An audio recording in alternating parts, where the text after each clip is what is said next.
खुलुमबाय लोगोफोर, गोजोन फुंबिलि बयनिसिमबो। नोंथांमोनखौ डियार ब्रह्म चेनेलाव आरो फिन खेबसेबाव बयखौबो बरायनाय बावहरग्रोनाय जाबाय। आं दिनै नोंथांमोननि सिगाङाव आरोबाव माखासे सानसेनि खौरां लानानै फैबावलायबाय। आसा खालामो नोंथांमोनहा खौरांखौ खोनासंनानै मोजां मोनगोन। दिनैनि गिबि खौराङावनो दङ बिटिसिनि गाहाय प्रमद बर'आ हाग्रामानि गोरोबथा सावरायनायखौ राजखान्थियारि थुनफावथाय होनना नेवसिदों। प्रमद बर'आ बिपिएफजों गोरोबथानि बाथ्रा सावरायनायखौ नेवसिदों। बिटिआरनि गाहाय आरो इउपिपिएलनि आफादगिरि प्रमद बर'आ बावैसो सिगां बिपिएफनि गाहाय हाग्रामा महिलारिया इउपिपिएल आरो बिपिएफनि गेजेराव जाथावना गोरोबथानि सायाव बुंनाय बिबुंथिखौ नेवसिगारदों।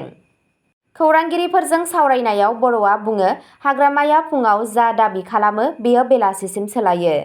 बिथाङा गोख्रोङै बुंदों दि इउनाइटेड पिपल्स पार्टी लिबारेल इउपिपिएलआ थार बिजिरग्रा आरो बर' हारि आरो बिटिआरनि 35 लाख थागिबिफोरनि गाहामनि सायाव गोसो होब्लासो सावरायनो थाखाय साखाफारा।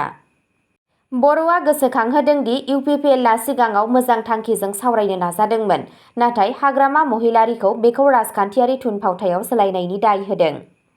बिथाङा बेखौबो नारसिनदों दि इउपिपिएलआ सासे सुबुंनि लुबैनाय बायदि सोलिया।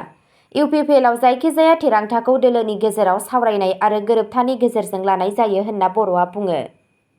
बेफोर बिबुंथिफोरा ओरैबायदि समाव फैदों जेब्ला बड'लेण्डआव फैगौ बिसायख'थिनि सिगां गोदान राजखान्थियारि गोरोबलायनायनि बाथ्रा सावरायगासिनो दं। बर'नि रोखा रादाबनिफ्राय मिथिनो मोनो दि इउपिपिएलआ सुबुंफोरखौ सिबिनो गोथार रादाय होनाय गैयाजासे जेबो गोरोबथायाव हाखु-दाखु खालामनाय नङा। नैथि खौराङाव दङ कक्राझारआ थामथि खेबनि थाखाय डिउरान्ड काप जोलुर बादायलायनायनि 134थि खुंथायखौ खुंगोन। कक्राझारआ थामथि खेबनि थाखाय डिउरान्ड काप खुंनो साखाफारा।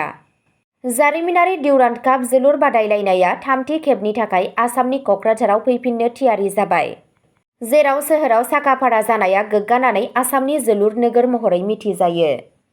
एसियानि बयनिख्रुइबो गोजामसिन जोलुर बादायलायनायनि गेजेराव मोनसे मुंदांखा टुर्नामेन्टनि इन्डियान वेल 134थि खुंथायआ 27 जुलाइनिफ्राय कक्राझारनि साइ स्टेडियामाव खुंजागोन। बे हाबाफारिखौ भारतारि रौनिया हान्जाया बिटिआर सोरखारजों लोगोसे खुंदों। 27 जुलाइनि गिदिर बेखेवनाय फोरबोआव गाबगोनां हारिमुआरि दिन्थिफुंनाय आरो दिन्थिफुंनायफोर थागोन। हाबाफारिखौ मोजाङै सोलिहोनो थाखाय रैखाथि गोहो आरो रौनिया हान्जानि जवानफोरा गोब्राब खामानि मावगासिनो दं। बेखेवनाय सानाव आसामनि गिबि मन्थ्रि हिमन्त बिश्व शर्मा, बिटिआरनि गाहाय मावफुं सोद्रोमा प्रमद बर' आरो रौनिया हान्जानि गोजौ थाखोनि मावख'गिरिफोरजों लोगोसे गोबां गोनां आलासिफोरा बाहागो लागोन। कक्राझाराव मोनब्रै हान्जाया देरहानो थाखाय जुजिगोन। Bodoland FC, Punjab FC, Indo Tibetan border police जोलुर हान्जा आरो कार्बि आंलं मर्निं स्टार। 27 जुलाइआव गिबि मेचआ इन्ड'-तिब्बत बर्डार पुलिस जोलुर हान्जा आरो कार्बि आंलं मर्निं स्टारनि गेजेराव जागोन। मोनद' लीग मेचफोरा 27 जुलाइनिफ्राय 12 आगस्तसिम गेलेनाय जागोन आरो क्वार्टार फाइनालआ 16 आगस्तआव खुंजागोन।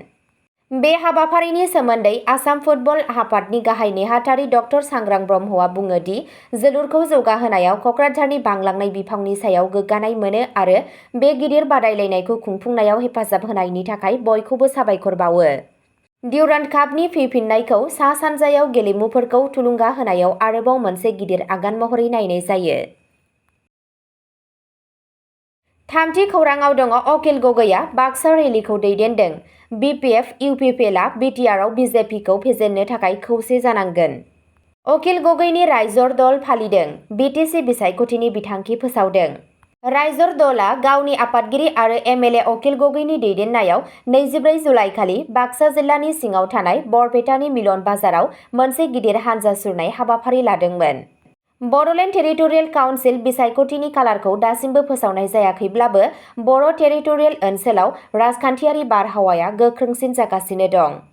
गोबां सुबुं थुबुरजों रायज्लायनायाव अकिल गगैआ बुंदों दि बिथांनि दोलोआ बिटिसि बिसायख'थि गेलेनो थाखाय आबुङै थियारि। बिथाङा सुबुंफोरखौ बिटिआरआव बिजेपिखौ गोहोनिफ्राय बोखारनो थाखाय गोहोआव हाबनो खावलायदों। गगैआ बिपिएफ आरो इउनाइटेड पिपल्स पार्टी लिबारेलखौ खौसे जानो आरो बिजेपिखौ हेंथा होनो खावलायदों। गगैआ फोसावो, गोनांथि गैयाजासे बिटिआरनिफ्राय बिजेपिखौ बोखारनांगौ। जुदि बिपिएफ आरो इउपिपिएलआ ज' जायोब्ला बिजेपिनि जेबो गोनांथि जानाय नङा। बिसोरो बिटिआरनि थोजासे खहा खालामबाय आरो गोहोआव थायोब्ला खालामलांबाय थागोन। जुदि बिजेपिआ गोहोआव थाबाय थायोब्ला बिटिआरआ 2014 मायथाइनि सिगांनि थासारियाव थांफिनगोन। बिथाङा बेखौबो सांग्रां खालामदोंमोन दि बिजेपिआ बिसायख'थिनि उनाव होखारनाय हाबाफारि जागायनो हागौ। जानो हागौ बिसोर दानो मावनाय नङा, नाथाय बिसोर उनाव खालामगोन। बिजेपिखौ फोथायनो हाया, गगैआ नायगिरिफोरनो बुंदों। बिथाङा नेमखान्थि बायदियै फोसावदों दि रायजर दलआ बिटिसि बिसायख'थियाव बाहागो लागोन। बिथाङा मानास आयेन आफाद बियाबनि मथनगुरिनिफ्राय बे बाथ्राखौ फोसावो। गगैआ बुंदों दि बिथांनि दोलोआ गुबै असमिया रायज्लायग्रा सुबुं अनजिमा, हिन्दु आरो मुसलमान मोन्नैनिबो गारांखौ बांहोनो थाखाय माखासे मासिफोराव बिसायख'थि गेलेगोन, जायफोरखौ बिटिसि काउन्सिलाव नेवसिनाय जादों। बे सुबुंफोरा गावसोरनि हा आरो सम्पदफोरखौ खोमाना लाबाय, बिसोरखौ खोनासंनांगोन, बिथाङा बुंदोंमोन। जुदि बिथांनि दोलोआ देरहायो, अब्ला गगैआ गोमोन थालिरनिफ्राय पाउडार आरो आदारनि गुन्दैफोर बानायनो थाखाय मोनसे फिसा दारिमिन गायसननो खोथा होदों। बिथाङा बुंदों दि बे फ्लेक्सफोरखौ जुथाइ रायजो आमेरिकायाव दैथायहरनाय जागोन, जायजों ओनसोलारि सुबुंफोरनि थाखाय साख्रि आरो आय सोमजिगोन। ब्रैथि खौरांआव दङ खोला सालमारा मानकाचाराव हाबफैनायनि दायाव सा-8 बांलादेशी, 2 भारतारि दालालफोरखौ हमदों। खोला सालमारा मानकाचार जिल्लायाव रैखाथि हान्जाया 25 जुलाइखालि फुङाव मोनसे अपारेसन खालामदोंमोन आरो आयेन बेरेखा हाबफैनायनि सन्देहआव सा-8 बांलादेशी नोगोरारिफोरखौ हमदों। बिसोरखौ मदद खालामग्रा 2 भारतारि दालालफोरखौबो खानाय जादों। सिमा बारनानै थांलाय फैनायनि सोमोन्दै फोथायथाव संगालि खौरां मोन्नायनि उनाव पेखामारि तिनालि ओनसोलाव फुंनि 5:30 रिंगासोआव खानाय जादों। बे जथाय अपारेसनखौ लेङाइ पुलिस सामलायगिरि गाहाय मावख'आ दैदेनदों आरो बेयाव लेङाइ पुलिस सामलायगिरि सीमा कारुआबंथा आउटपस्टनि मावख'गिरिफोर आरो 183 बेटेलियन बीएसएफनि रौनियाफोर दंमोन। रिपर्टनि बायदियैब्ला सा-8 बांलादेशी नोगोरारिफोरा सिगांनिफ्रायनो पेखामारि सौहैखाबायमोन आरो बर्डार आउटपस्ट सनजय साधु आरो दिपचार ओनसोलनि गेजेरजों बांलादेशआव थांफिननो नाजागासिनो दंमोन। हमजानाय बांलादेशीफोरखौ तारेक आली, एमडी राबेल, एमडी रियाज, आब्दुल हामिद, एमडी नादिम इस्लाम, दुलाल हक, एमडी मसरलिम आरो एमडी सारिफुल इस्लाम होनना सिनायथि होदों, गासैबो बांलादेशनि राजशाही जिल्लानि। 2 भारतारि दालालफोरनि मुंखौ कायरुल इस्लाम आरो नुरुल इस्लाम होनना दोननाय जादों। बिसोरो लांखारनायनि थाखाय बाहायजानाय सन्देह गोनां मोनसे गोसोम महिन्द्र बलेर' निय' AS01FU 1779 नम्बर गोनां बाहायगासिनो दंमोन। बांलादेशीफोरखौ बाय'मेट्रिक नायबिजिरनाय आरो सोंनाय फिननायनि थाखाय बीएसएफनि सिसुमारा बीअ'पीआव दोननाय जादों। मोजाङै फोरमान खालामनायनि उनाव बिसोरखौ बांलादेशआव दैथायहरफिननाय जागोन। 2 दालालफोरनि बेरेखायै आयेनारि राहा लानाय जागायबाय। पुलिस आरो बीएसएफआ दा बे लांखारग्रा नेटवार्कजों सोमोन्दो थानाय गोबां सुबुंफोरखौ नागिरनो थाखाय नायबिजिरगासिनो दं।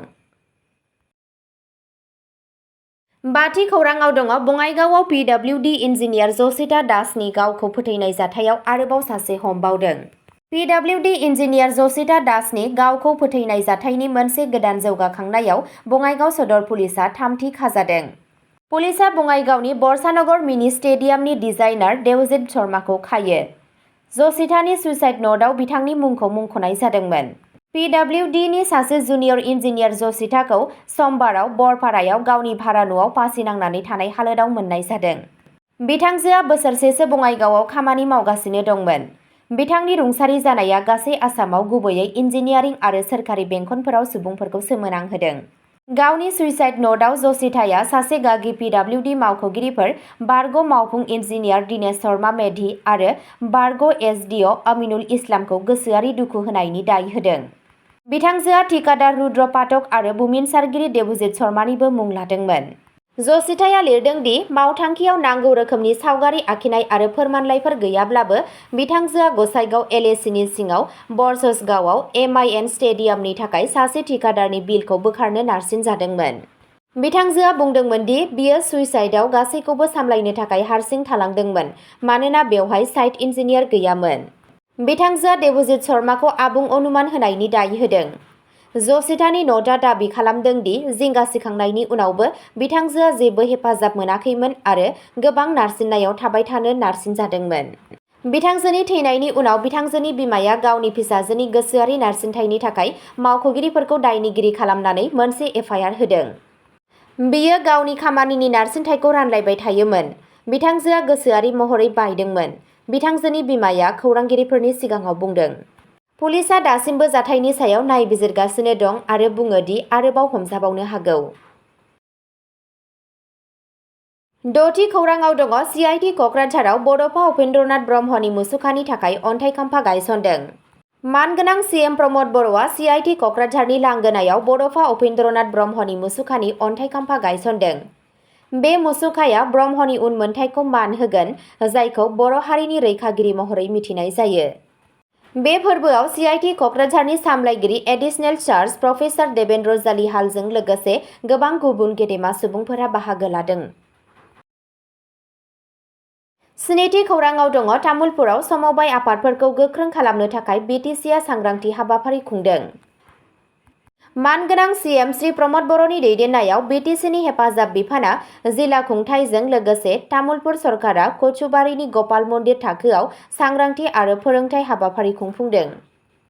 बे हाबाफारिखौ गेजेर हायुंआरि समबाय बोसोर 2025 खौ फालिनो थाखाय खुंनाय जादों। बे हाबाफारिनि थांखिया मोजां खुंथाय, राङारि लेखा रोंथाय, आबादनि खाबुफोर आरो सोरखार आरो नाबार्ड बिथांखिफोरसिम सौहैनायनि बादै सांग्रांथि गोसारहोनानै गुदि थाखोनि समबाय आफादफोरखौ मदद होनाय।